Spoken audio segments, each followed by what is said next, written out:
Let me ask you this question. Who would you be if you stopped needing people to agree with who God already called you to become? Who would you be? I want to talk about something that many people are dealing with, but not everybody wants to admit. Okay? We call it being nice. We call it being humble. We call it keeping the peace. We call it trying not to disappoint people. But sometimes what we really are dealing with is approval addiction. Here's the danger. You become inconsistent when approval becomes your compass, because every opinion starts giving you direction. That means one person's reaction can change your confidence. One person's silence can make you question your assignment.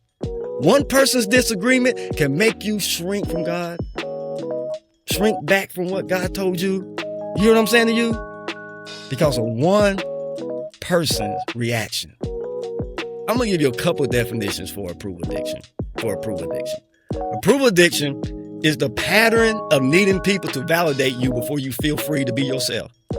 Okay? It's the pattern for people to validate you before you feel free to be yourself. Approval addiction is when your identity becomes dependent on people's response to you. Okay? You hear that? Now, I'm going to put this definition on the screen, because this is the one that when I read it, I was like, oh, wow. Okay, so look at this one.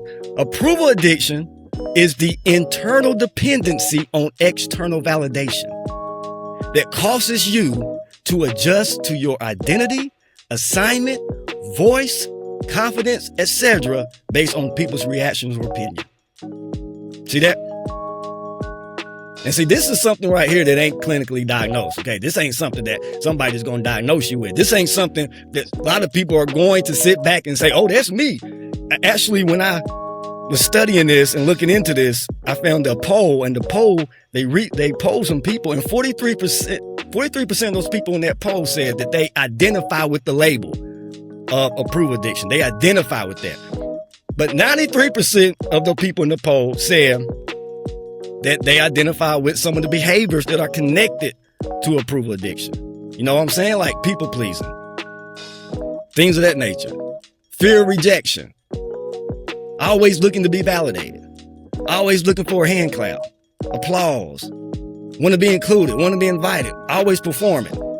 You see, approval addiction is the internal dependency on external validation. You're always looking for some type of external validation. Okay? I'm going to give you a scripture. I'm going to give you this scripture because part of my life, a lot of my life is based on faith, okay? Galatians 1:10, am I now seeking human approval or God's approval? Or am I trying to please people? If I was still pleasing people, I would not be a servant of Christ. If you are in this position of where you are dealing with approval addiction in your life, then you're struggling with fulfilling your assignment. See, Paul said my assignment was to be a servant of Christ. But if I'm constantly trying to please people, then it's going to impact my assignment. Because I'm constantly being stirred in a particular direction by people's opinions. Because approval becomes my compass. People pleasing becomes my compass. I want you to know that. I'm not saying that it's wrong to appreciate encouragement. It's not wrong to value wise counsel. It's not wrong to want support. That's not what I'm saying. But it becomes dangerous when you cannot move, decide, lead, speak, create, or obey unless somebody approves it first.